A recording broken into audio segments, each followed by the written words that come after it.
د جهاد اعلی زیور دی معسکر د روزنې شټګر دی معسکر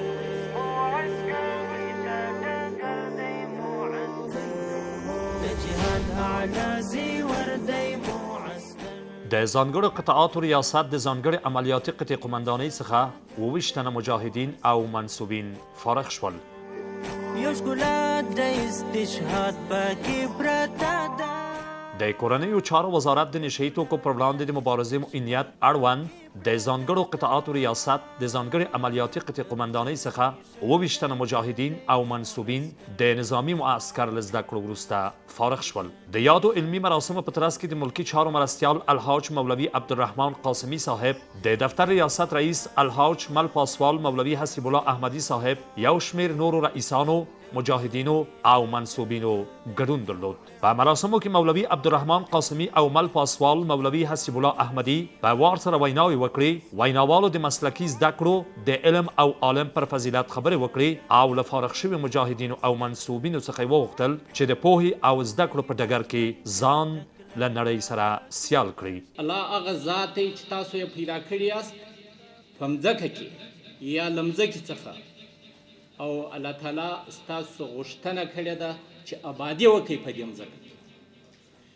او په مځکه کې آبادي دا هغه وخت کېدلی سي چې زده کړه یې، مهارتونه یې، مسلکي وړتیا یې په خلکو کې.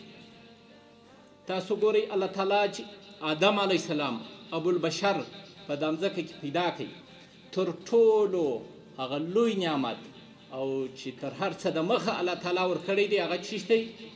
علم. وعلم آدم الاسماء كلها. اول شی الله تعالی آدم علیه السلام ته هغه علم ورکړی. په علم سره، په پوهه سره، په مهارتونو سره د مځکه آبادیږي. همداراز ویناوالو ټینګار وکړ چې هغه زده کړې او پوهه چې دوی دلته ترلاسه کړي دي په سالمه او سمه توګه ترې استفاده وکړي.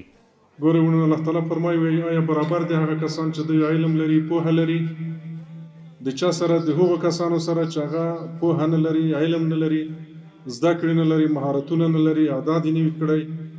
نه دي برابر. ځکه دلته خو ته یو عالم یې، تا دین زده کړی، قرآن دې زده کړی، دین دې زده کړی او دغه مسلکي زده کړې دې واخیستې. نو هغه د بازار د سړي سره چې هغو نه علم کړی او نه زده کړې ترلاسه کېدو سره تا او د هغه خو ډېر توپیر دی، ځکه تا ته اصول درکړل شوي دي، نظام. نو تاسو یقینا ډېر درانه د قدرونه یې، تاسو هغه څه ترلاسه کړل چې د نظام ورته ضرورت لري.